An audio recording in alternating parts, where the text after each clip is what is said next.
दोस्तों नमस्कार, स्वागत है आप सभी का एजुकेशन मंत्रा में। दोस्तों इस वीडियो में हम बात करने वाले हैं कुछ इंपॉर्टेंट अपडेट्स जो विद्यार्थी जीवन से संबंधित हैं और इन पर हम सटीक तरीके से विश्लेषण करेंगे जो आज के समाचार पत्रों में छाई हुई हैं। तो चलिए दोस्तों वीडियो को शुरू करते हैं। दोस्तों देखा जाए तो सीएम योगी आदित्यनाथ जी ने कल की जनसभा में एक बड़ा ऐलान किया है जो युवाओं के लिए है। तो क्या कुछ ऐलान हुआ है इस पर नजर डालते हैं। देखा जाए दोस्तों तो 2 करोड़ युवाओं को स्मार्टफोन और टैबलेट दिए जाएंगे, ऐसा ऐलान हुआ है। योगी आदित्यनाथ ने कहा है कि प्रधानमंत्री नरेंद्र मोदी के मार्गदर्शन में केंद्र व प्रदेश की डबल इंजन की सरकार ने लाभार्थियों का व्यापक समूह तैयार किया है। डिजिटल इंडिया में युवाओं की भागीदारी के लिए प्रदेश में 16 लाख टैबलेट और स्मार्टफोन जो वितरित किए जा चुके हैं। अगले 5 साल में 2 करोड़ युवाओं को स्मार्टफोन व टैबलेट देने की तैयारी है। योगी शुक्रवार को रानीडीहा में गरीब कल्याण मेला और भाजपा के नए क्षेत्रीय कार्यालय के लोकार्पण समारोह को संबोधित कर रहे थे। केंद्र में मोदी सरकार के 8 साल पूरे होने के उपलक्ष्य में आयोजित मेले में सीएम ने कहा कि 2014 में नरेंद्र मोदी के प्रधानमंत्री बनने के बाद प्रत्येक क्षेत्र में व्यापक व सकारात्मक बदलाव आया है। हर स्तर पर न सिर्फ जन कल्याणकारी योजनाओं को मजबूती से लागू किया है बल्कि बिना भेदभाव के सभी गरीबों को योजनाओं का लाभ भी दिया जा रहा है।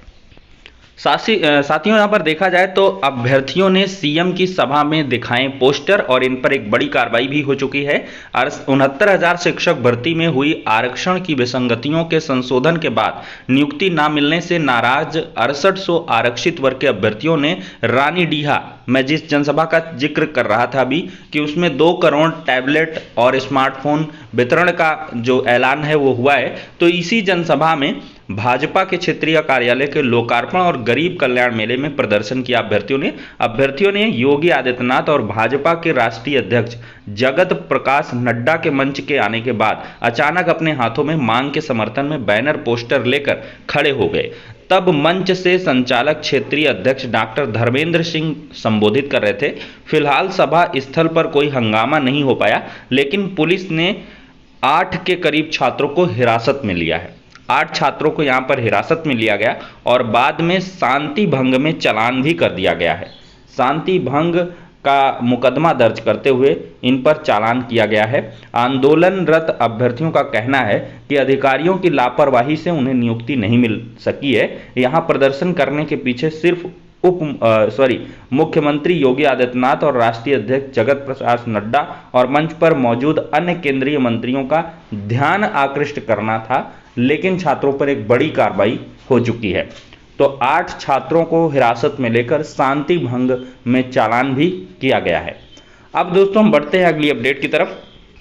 दोस्तों कल की डेट में देखा जाए तो 27,000 पदों के विज्ञापन के मुद्दे पर प्रतियोगी छात्र गरजे हैं।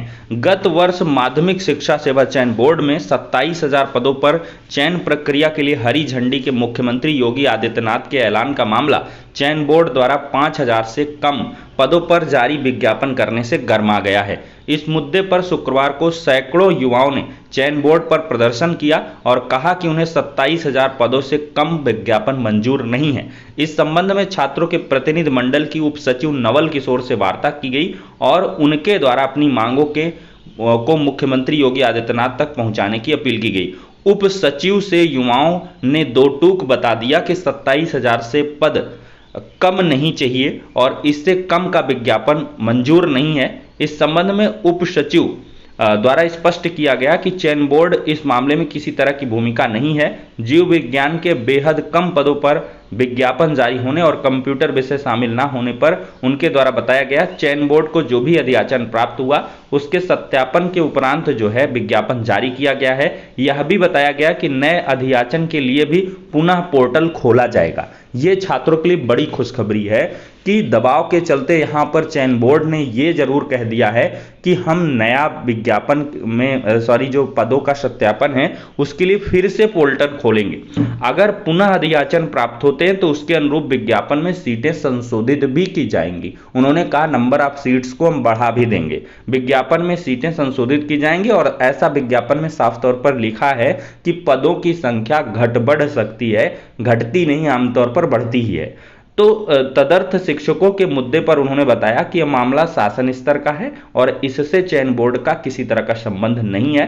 प्रदर्शन की अगुवाई कर रहे अनिल सिंह ने कहा कि शासन चयन बोर्ड और प्रबंधकों की मिलीभगत से रिक्त पदों को भरा नहीं जा रहा है। सबसे बड़ा आरोप है कि जो तदर्थ शिक्षकों के 22,000 सीट हैं उनको आखिरकार क्यों जोड़ा नहीं जा रहा है। उन 22,000 को जोड़ दिया जाए तो लगभग 27,000 की जो मांग है छात्रों की वो पूरी हो जाएगी। हालांकि चयन बोर्ड का ये आश्वासन कि नए अधियाचन के लिए पुनः पोर्टल खोला जाएगा, ये एक बड़ा आश्वासन है। अब देखते हैं अगर पोर्टल खुलता है तो यहाँ पर नंबर ऑफ सीट्स जो है वो बढ़नी तय है। अब कितनी बढ़ेंगी, 27,000 तक हो पाएंगी ये तो बड़ा मुश्किल लग रहा है, लेकिन कुछ सीटें यहाँ से ज़रूर बढ़ सकती हैं और उसका जो डायरेक्ट बेनिफिट है वो छात्रों को मिलने वाला है। दोस्तों देखा जाए तो युवाओं को रोजगार के नाम पर ठगा जाता है और एक बड़ी ठगी का मामला सामने आया है। भर्ती के नाम पर 8 लाख की ठगी हुई है। यहाँ पर दोस्तों देख सकते हैं नौकरी के नाम पर एक युवक के चचेरे भाई और परिवारजन ने 8 लाख रुपए ठग लिए। नौकरी न लगने पर विरोध किया और रुपयों की मांग की तो चचेरे भाई और चाचा ने जमकर पीटा।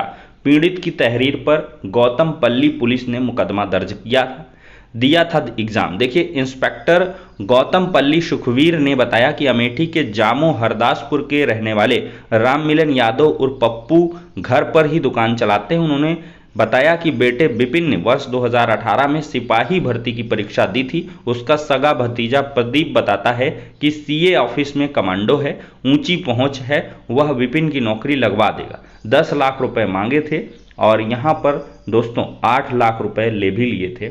जो मामले की जांच है वो शुरू हो चुकी है, नौकरी भी नहीं लगी। तो कुल मिलाकर इस प्रकार के अगर कोई समाज के अंदर झांसे मिलते हैं तो उन पर बिल्कुल ना आएं और इसकी सूचना आप पुलिस तक दें जिससे इन पर कठोर कार्रवाई हो सके, क्योंकि भोले भाले युवाओं को ये ठगने का कार्य करते हैं। एक तरह से देखा जाए तो मानसिक प्रताड़ना से जो युवा है वो तो गुजर ही रहे हैं और साथ ही साथ परिवारजन भी आर्थिक रूप से कमज़ोर हो जाते हैं और इस प्रकार की गफलत में फंस जाते हैं। दोस्तों देखा जाए तो पीसीएस प्री परीक्षा निकट आ चुकी है। कल की डेट में बड़े स्तर पर जो पीसीएस परीक्षा है उसका आयोजन होना शुरू हो जाएगा। 1303 केंद्रों पर यह परीक्षा होगी। प्रमुख जिलों में सेंटर्स बनाए गए हैं। लखनऊ, प्रयागराज, आगरा, कानपुर नगर, वाराणसी, गोरखपुर, आजमगढ़, जौनपुर और अयोध्या। इस बार कम आवेदन आए हैं पीसीएस 2022 में। आधा घंटा पहले अभ्यर्थियों को पहुंचना होगा। पहली पाली का एग्जाम सुबह 9:30 से 11:30 तक है और दोपहर 2:30 से 4:30 बजे तक दूसरी पाली का है। अब दोस्तों हम बात कर लेते हैं एडेड जूनियर शिक्षक भर्ती के बारे में। दोस्तों एडेड जूनियर शिक्षक भर्ती के बारे में पीएनपी कार्यालय में लगातार छात्र प्रदर्शन कर रहे हैं और ज्ञापन के माध्यम से अवगत करा रहे हैं कि इस बार किसी प्रकार की कोताही नहीं होनी चाहिए और जो ज़्यादा नंबर पाए हैं, अनुचित तरीके से लाभ उठाए हैं, उन पर कठोर कार्रवाई होनी चाहिए, उनको जेल होनी चाहिए जो मुन्ना भाई हैं। और साथ ही साथ जिन अभ्यर्थियों के कम नंबर दिए गए हैं उनके अंकों में सुधार किया जाना चाहिए। यहाँ पर दोस्तों देख भी सकते हैं परीक्षा नियामक प्राधिकारी कार्यालय एनएलगंज के बाहर प्रदर्शन कर शिक्षक भर्तियों की कॉपी का पुनर्मूल्यांकन की मांग करते अभ्यर्थी दोबारा ओएमआर सीट जांचने में पारदर्शिता की जाए, इसके लिए प्रदर्शन हुआ है और शासन से आदेश हो चुका है। अब देखते हैं कि यहाँ पर किस प्रकार से पीएनपी अपना रोल देती है। अगर बेहतर ढंग से कार्य होता है तो अवश्य जो जालसाज हैं वो तो गिरफ्त में आएंगे ही और साथ ही साथ जो मेहनत कश छात्र हैं उनको न्याय मिलेगा और उनके जितने अंक होने चाहिए वास्तविक रूप से उतने अंक मिलेंगे। तो दोस्तों बहुत सारे अभ्यर्थियों के सवाल हैं कि आखिरकार क्या बहुत ज़्यादा डिलेड होगा। देखिए बहुत ज़्यादा प्रोसेस डिलेड नहीं होगा, लेकिन थोड़ा सा पेचीदा तो मामला हो ही गया। 15-20 दिन का ये पूरा जून का समय इसी में निकल जाएगा। फिर जुलाई में आवेदन वगैरह लेकर लास्ट तक आपकी नियुक्ति और ज्वाइनिंग की प्रक्रिया हो सकती है। तो फिलहाल के लिए दोस्तों ये हो जाती हैं सारी इंपॉर्टेंट अपडेट्स। नेक्स्ट वीडियो मिलते हैं, तब तक के लिए शुक्रिया, धन्यवाद।